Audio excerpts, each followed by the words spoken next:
भाई महाराज, इस स्थान से कोलिया के किसानों ने नदी का बहाव अपनी ओर मोड़ लिया है। उन्होंने तो ठान लिया कि अब खून की नदी बहाकर ही चैन लेंगे।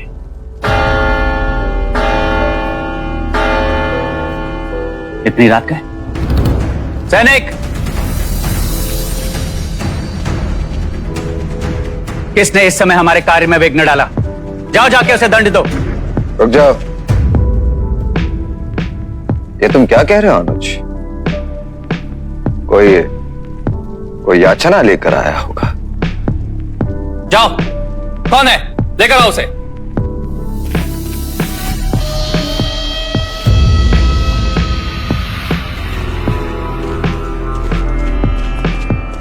मैं हूं वो। कौन है यहाँ पे जो मेरी याचना सुनेगा? देवदत्त, क्या याचना है?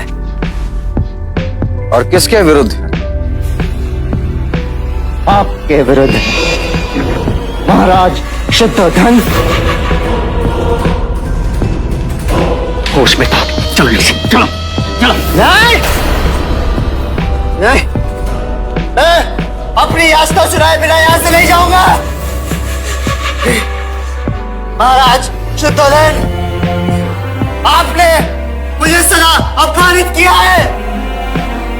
बचपन में क्रोध में बिठाया और धकेल दिया। आज पहले अध्यक्ष के आसन पे बिठाया और मेरे हाथ पकड़ के उठा दिया। पूरी शाक्य सभा के सामने मैं हंसी का पात्र बन गया। तुम यूं नहीं समझोगे। चलो यहां से।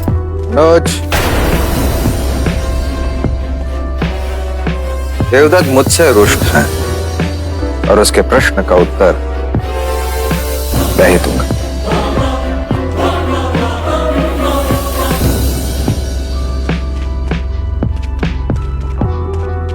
पुत्र,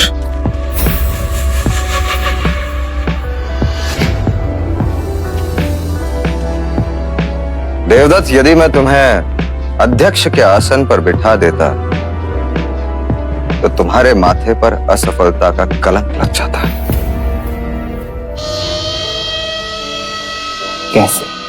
कोलिया नरेश राजा दंडपानी केवल मुझसे ही वार्तालाप करने के लिए तैयार है और यह समस्या अत्यंत गंभीर भी हो सकती है और उसका सारा कलंक, सारा दोष तुम्हारे माथे पर होता। पुत्र, वाह महाराज, आपने मुझे कुछ बनने से पहले ही अपंग बना दिया। वो तो क्या? चलो यहां से। पक्षपाती हैं आप। चुप हो जाओ। क्योंकि मैं सिद्धार्थ नहीं हूं ना, इसलिए आपको अपना नहीं हूं, इसलिए मैं कहता हूं चलो यहां से। विश्वास नहीं है आपको मुझ पे। ये स्वयं की तुलना सिद्धार्थ से कर रहे,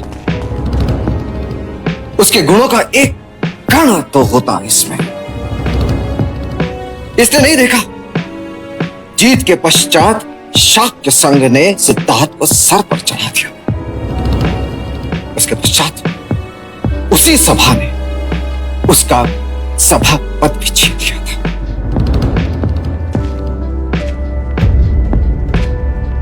मेरी नियति यही थी कि परस्पर क्लेश को बुझाते मेरी आयु बीत जाएगी।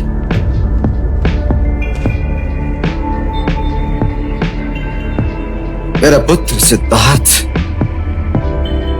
इन बंधनों से तो मुक्त हो सका।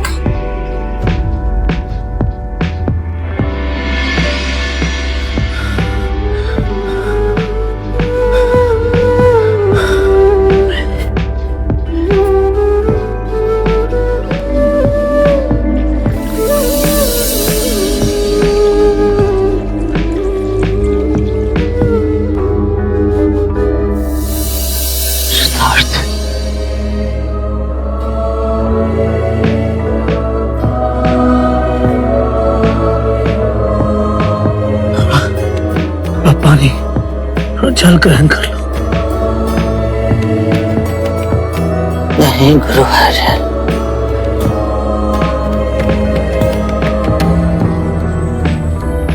मैंने जल भी त्याग दिया।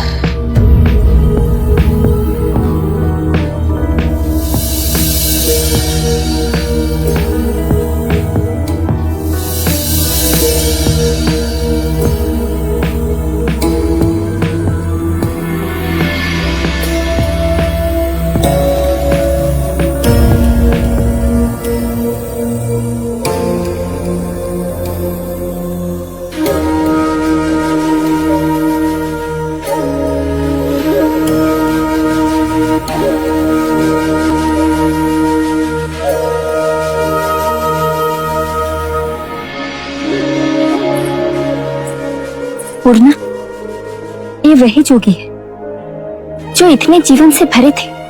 उनके एक साथी तपस्वी को मैंने ये कहते सुना कि उन्होंने कई दिनों से पानी तक नहीं पिया है। हे ईश्वर, ये कैसी तपस्या है जो पानी से पैर बांधे? सिद्धार्थ बहुत दुर्बल हो गए, बड़ी कठिनाई से तो चल पाते हैं। उन जैसी तपस्या और कोई नहीं कर सकता। अब तो बस यही प्रार्थना है कि उसे मुक्ति का मार्ग मिल जाए। सिद्धार्थ मुक्ति के द्वार के समीप ही है। इतने कठिन तपश्चर्या से उसके मन से जो पुकार उठेगी वो आकाश का सीना भेद के रख देगी।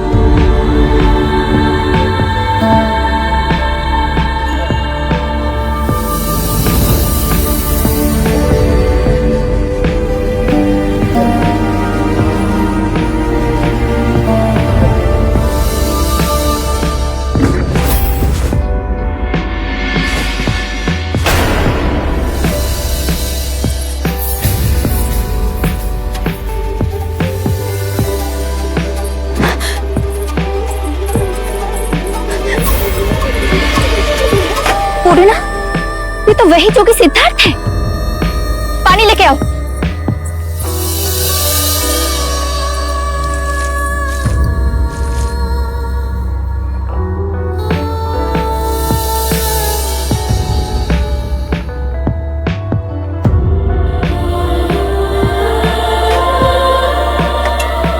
ये आपकी पूजा का नैवेद्य है।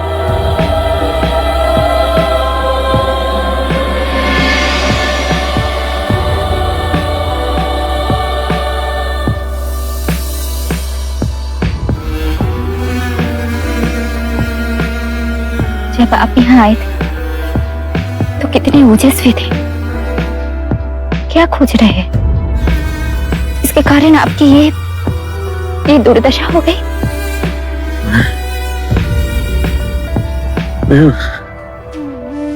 मुक्ति का मार्ग खोज रहा था। हे ईश्वर, अन्न जल त्याग के जब शरीर ही ना बचेगा, मुक्ति मिलेगी कैसे? मुक्ति मिलेगी कैसे? मुक्ति मिलेगी कैसे? मुक्ति मिलेगी कैसे? मुक्ति मिलेगी कैसे?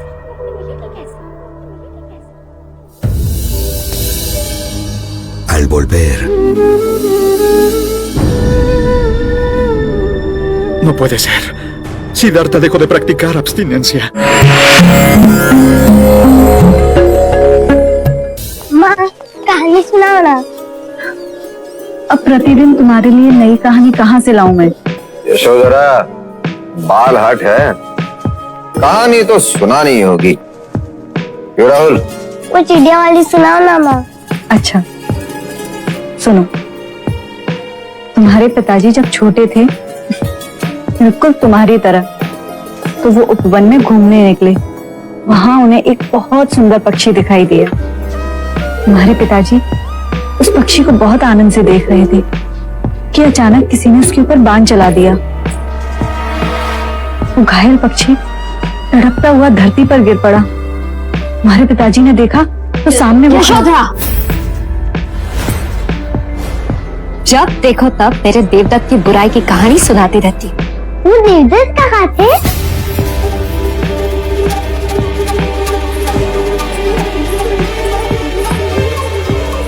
आज तक कुपात्र का नाम नहीं बताया था, आपने तो स्वयं ही बता दिया। अब तेरे काका के नाम पे मनगढ़ंत कहानी बनाई जाए तो कौन इसे रोक सकता है?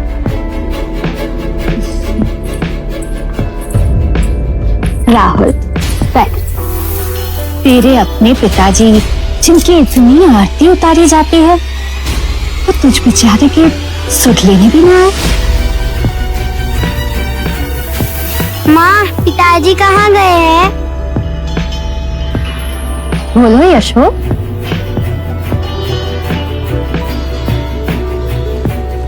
माँ, पिताजी कभी आएंगे? वो मुझसे मिलने क्यों ना आए? बेटा राहुल, क्या अच्छा, मैं तुम्हें बता। यशो, ये भी बिल्कुल अपने पिता पे गया है। एक प्रश्न के बाद दूसरा प्रश्न। यशोधरा, इसके सारे प्रश्नों का उत्तर दे दो। कहीं ऐसा ना हो कि ये भी अपने पिता की तरह अपने प्रश्नों के उत्तर खोजने वन चला जाए। माँ,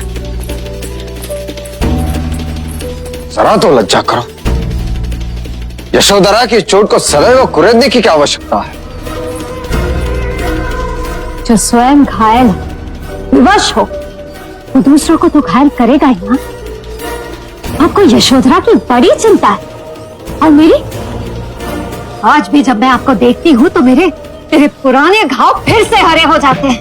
तेरे क्रोध की और परीक्षा न लो। मुझसे किए हुए छल का घाव तो ना भर सके और मुझे आंखें दिखा रहे। मेरे टूटे हुए मन से पुकार निकली और भगवान ने आपका भी सर्वनाश कर दिया।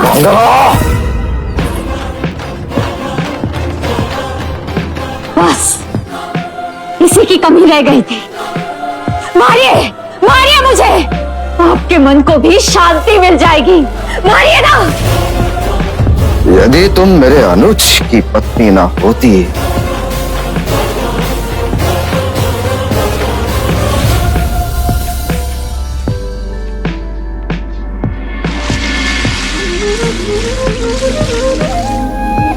शरीर को सुखा मैंने केवल अपना ही घात किया। यदि परम सत्य मुझे मिलेगा तो शरीर के साथ ही मिलेगा, ना कि उसे सुखा और गला कर। जिस बात को बड़े बड़े गुणी ज्ञानी ना समझा सके वो सहज एक गांव की अज्ञानी सुजाता न समझाती है।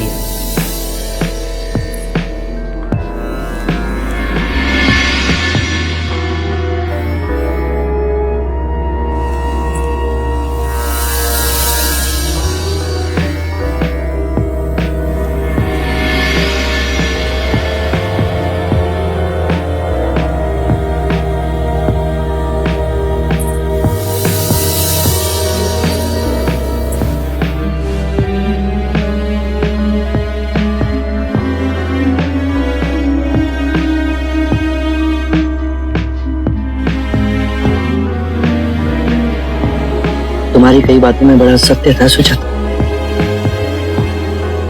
मैं कठोर तप के चरम बिंदु तक पहुंचा पर वहां कुछ नहीं मिला। मेरी इस भ्रांति को झुटलाने वाली तुम मेरी प्रथम गुरु।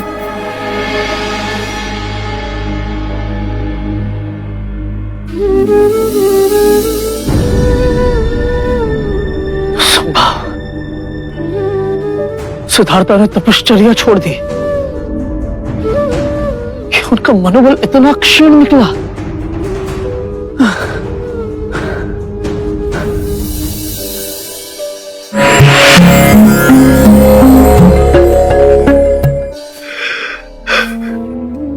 आपकी ही राह देख रहे थे। आपकी आंखों में आंसू कैसे? जिस पर भरोसा कर अपने प्राणों की आहुति देने हम सब चले थे वही अपने पद से टिक गया। अर्थात सिद्धार्थ ने तपश्चर्या का मार्ग छोड़ दिया है। मैंने स्वयं अपनी आंखों से उसे भोजन करते हुए देखा। जिसके भरोसे हम अपना सब छोड़ के आए, जिसे अपना मार्गदर्शक समझा, वही दिशाहीन हो गया। ये भी तो हो सकता है ये मार्ग ही गलत था। हम गलत साधना कर रहे थे। एक ने प्रण तोड़ा तो बुरे विचार उपजने लगे। गुरुदेव अति शीघ्र यहाँ से निकलते। आज भद्रिका को विचार आया, कहीं ऐसा ना हो कि सिद्धार्थ की संगत में पड़कर हम सब पथभ्रष्ट हो जाएं। हाँ, संगत का प्रभाव पड़ता है। मैं सिद्धार्थ को छोड़कर जाने का आह्वान करता हूं। जिसे मेरे साथ चलना है वो चले।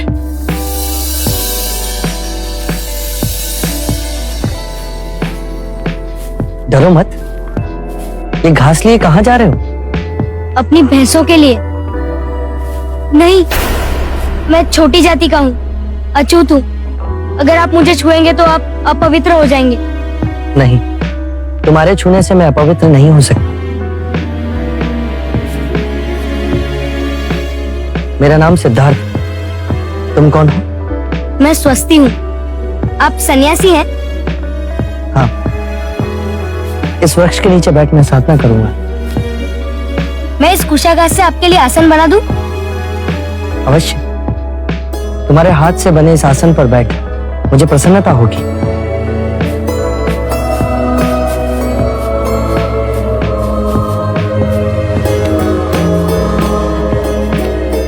आइए जोगी महाराज। तुम्हारा बहुत बहुत आभार। तुम बहुत दयालु हो स्वास्थ्य।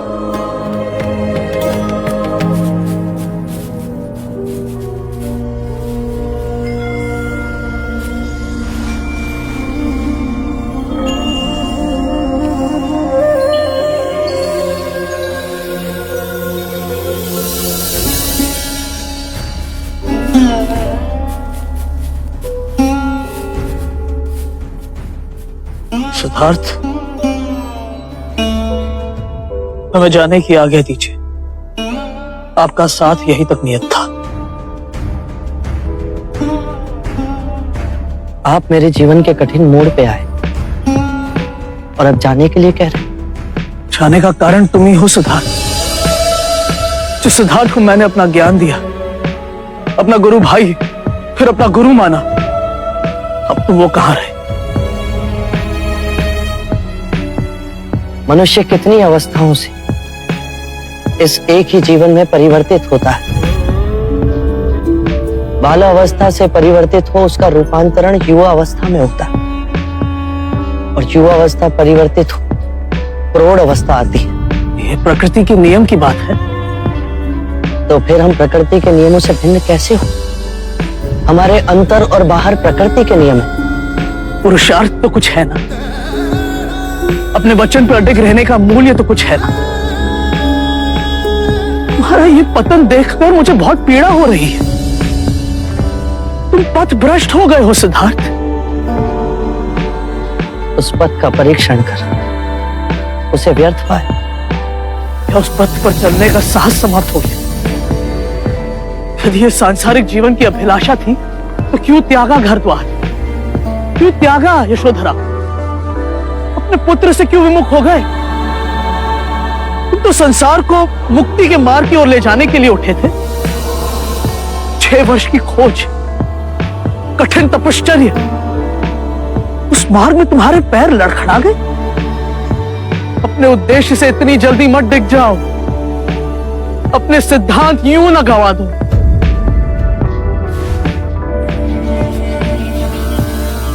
गुरुवर्य, केवल अपनी बुद्धि से नहीं, स्वयं अपने आप को उस आग में तपाकर यदि ये जाना कि उस मार्ग में कोई त्रुटि है तो उसे छोड़ देना ही उचित है। जीवन नदी के पानी का बहाव है। यदि एक स्थान पर रुक जाए तो दूषित हो जाता है। मैं जीवन के बहाव और ऊर्जा के आगे खड़ा हो गया था।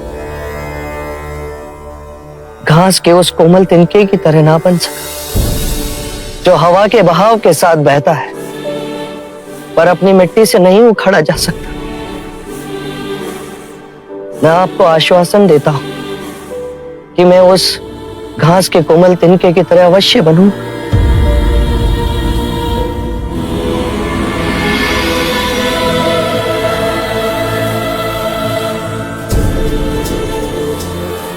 गुरुवर्य, मैं मनुष्य जाति की मुक्ति का मार्ग अवश्य खोजूं और वो मार्ग आपको दिखाने में अवश्य लौटूं। हम एक बार फिर मिलेंगे।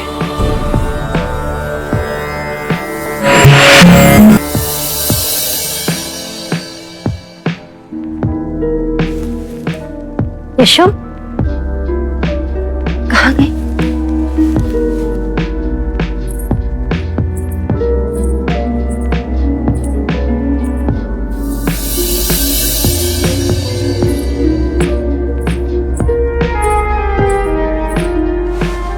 यशो,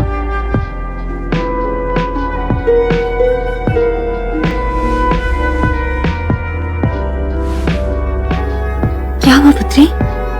तू यहाँ क्यों सो रही है? आप मेरी चिंता ना करें।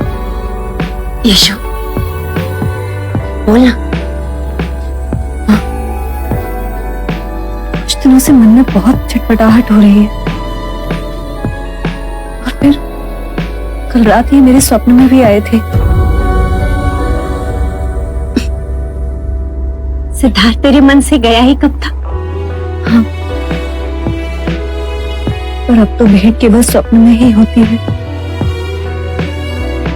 हाँ, कल मैंने देखा कि ये घास की शैया पर सो रहे हैं।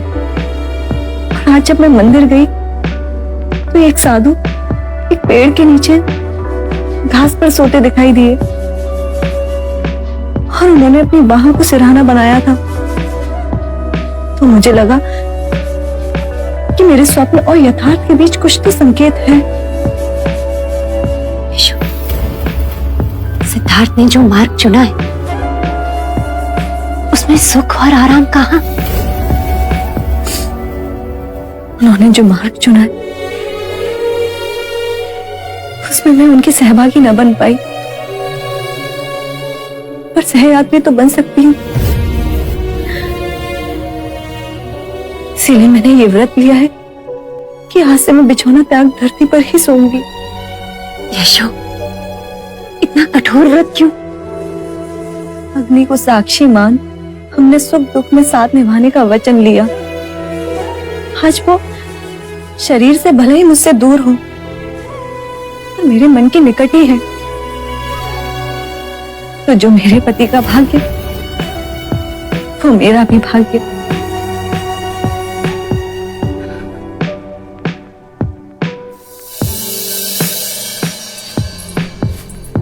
तो तुम मेरा पीछा नहीं छोड़ोगे?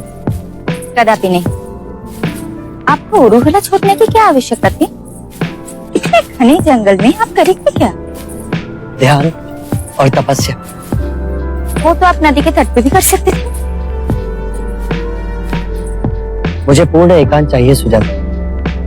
अब आप सबको मेरे लिए कष्ट उठाकर आने की आवश्यकता नहीं। हम आपकी साधना में बाधक नहीं बनेंगे, किंतु एक समय का भोजन आपको स्वीकारना होगा। हाँ तो कहिए। हाँ, बालपन के हट के आगे कभी कोई टिका है क्या?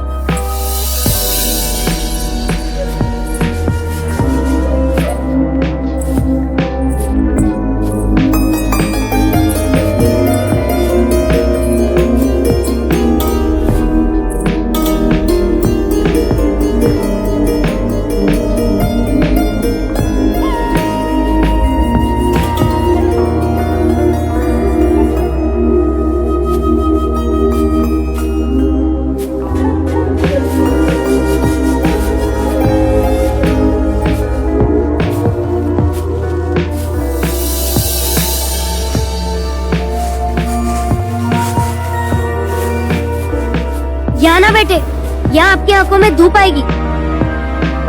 साधना के लिए पूरब दिशा उत्तम। क्यों? पूरब से सूर्य उदय होता है। साधक इस दिशा को शुभ मानते हैं। अब आप लोग जाइए।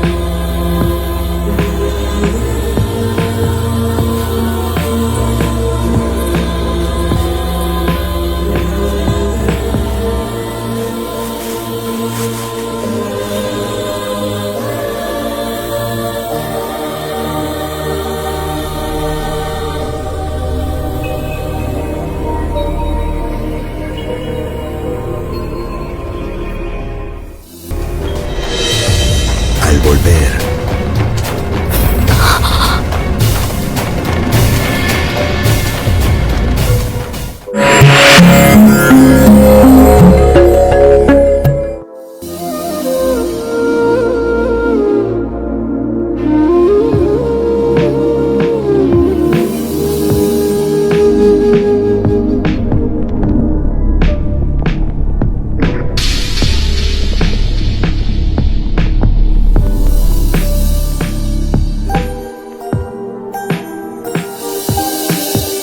तेरा पुत्र सन्यासी बने।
आप तो दिनों आंख बंद करे बैठे रहते, हम तो दोषन आंख बंद करे तो अंधेरा दिखता है।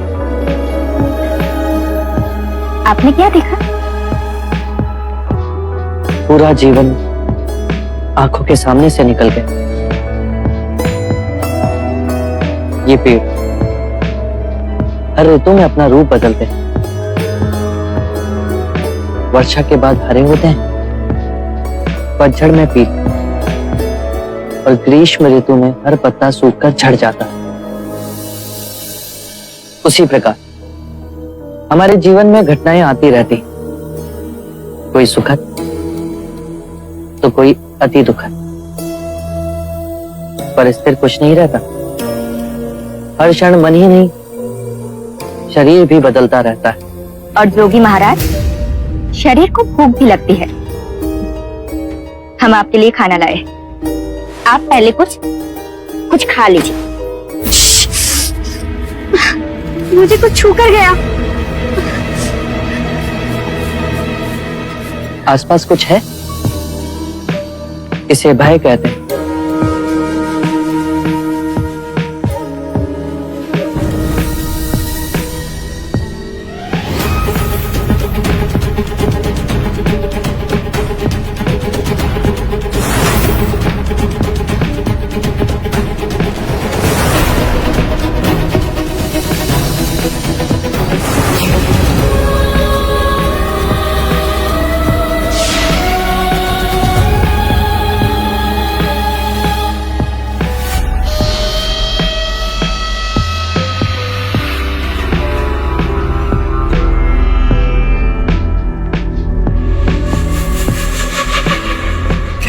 का बना है सिद्धार्थ, ये सुंदर चेहरा, ये केश, ये मादक शरीर, इस अपूर्व प्रतिमा को ठुकरा कैसे दिया?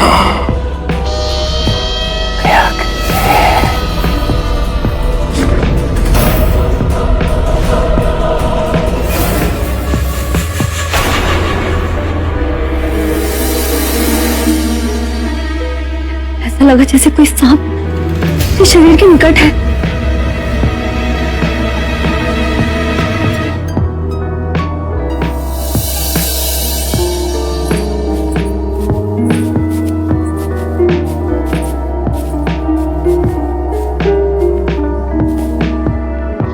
आज भी जोगी ने आंखें नहीं खोली। खीर के दोने जस के 10 परे हैं।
ये सच में कोई बड़े ऋषि मुनि है। सांप बिना डसे ही चला गया।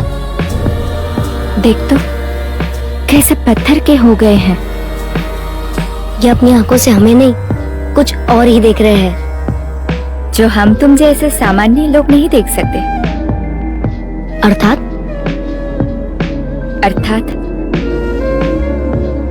गगन के उस पार। क्या पता कोई अद्भुत दुनिया हो।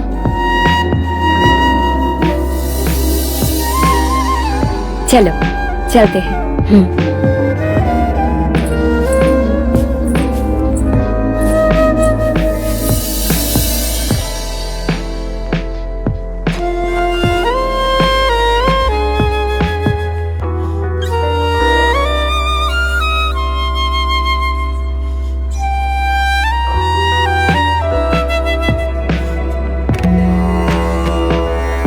जाओ खेलो।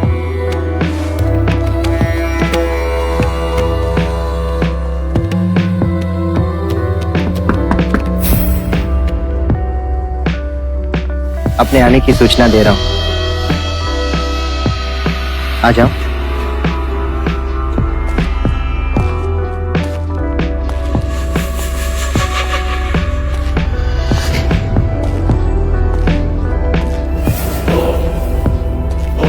गांधार से गहनों का व्यापारी आया था। मैंने देखा तो तुम्हारी याद आ गई। सोचा सिद्धार्थ तो है नहीं, तो क्यों ना मैं ही तुम्हारे लिए कुछ ले लूं।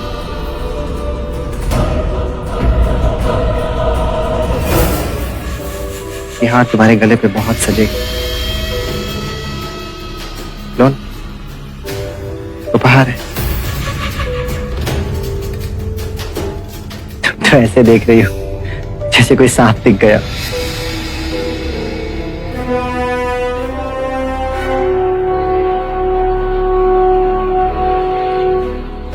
पहन लेना।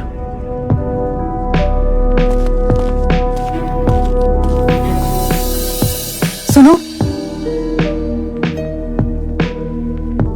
मेरी ओर से ये हार उपहार। पर देवी, ये हार तो कुमार देवदत्त आपके लिए लेकर आए हैं। और मैंने तुम्हें दे दिया। इसे तुरंत उठा लो। शिवराज तुलसी की माला भी लाते तो वो मेरा गहना बनती, पर ये किसी विषैले सर्प के समान है।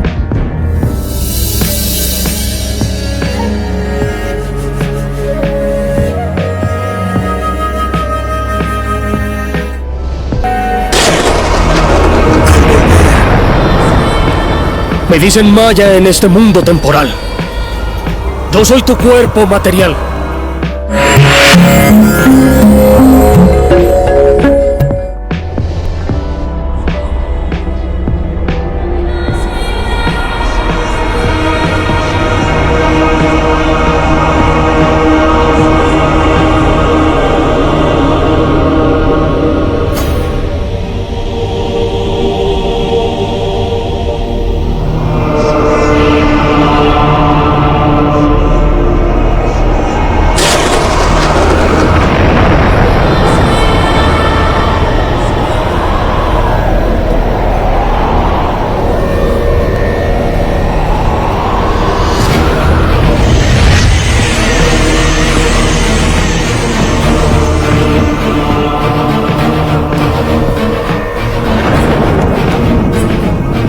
आंखें खोल, आंखें खोल। कौन हो तुम? लौकिक जगत में मुझे मारा कहते हैं, पर मैं तेरा ही रूप हूं। मैं भावनाएं हूं, पर तेरी। मन जो विनाशी है, उसके आगे मैं उस अलौकिक जगत में जा रहा हूं जो अविनाशी। अब तो उस अलौकिक जगत में नहीं जा सकता। तेरे तप की सीमा आ गई है और अब उसके आगे तुम मुझे बांध नहीं पाओगे। मैं तुमसे मुक्त हो जाऊंगा। पर मुझसे विमुख हो क्या नहीं? काम, क्रोध, मद, लोभ, माया, ये मेरे अस्त्र हैं। पहले मुझसे युद्ध कर। नहीं, युद्ध से भावनाएं प्रबल होती हैं और फिर से यही भावनाएं इसी माया चक्र में फंसाती हैं। मैं इसी कर्म चक्र से परे जा रहा हूं। असंभव! जहां किसी काम का स्पर्श ना हो, जहां कोई माया उलझा ना सके, जहां कोई मोह बांध ना सके, जहां क्रोध जला ना सके। कामना, इच्छा, वासना, ये मेरी पुत्रियां हैं। पहले इनसे तो बच।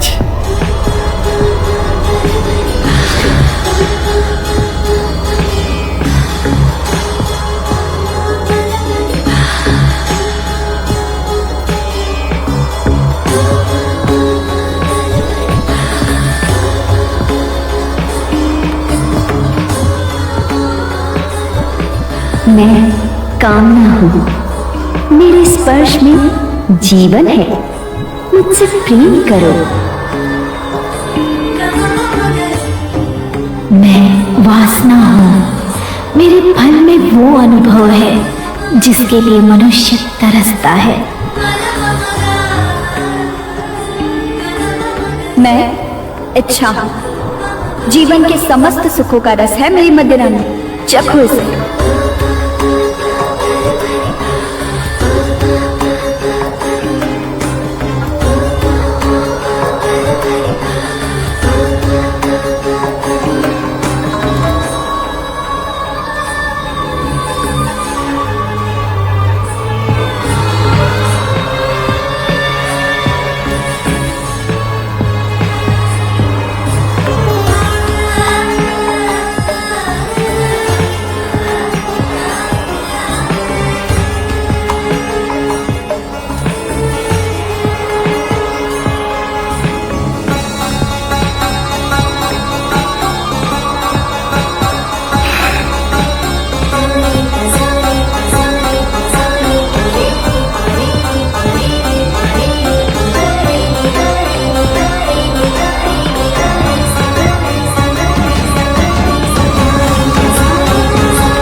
कामना, इच्छा, वासना, ये शरीर की प्रतिध्वनियां हैं। जब शरीर का मोह टूट जाए तो ये केवल एक पत्थर से टकराकर लुप्त हो जाती है। जैसे ज्ञान का सूर्य उदय होते ही अंधकार लुप्त हो जाता है, वैसे ही आत्मज्ञान का सूर्य जब मुदित होता है तो सारे प्रलोभन राग बन धरती पर गिर पड़ते हैं।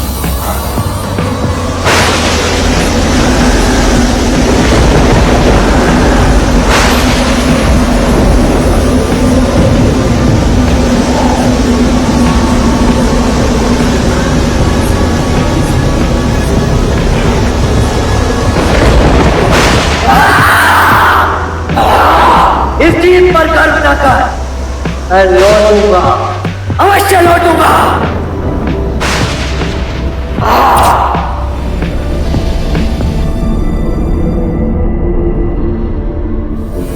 सत्य कथा,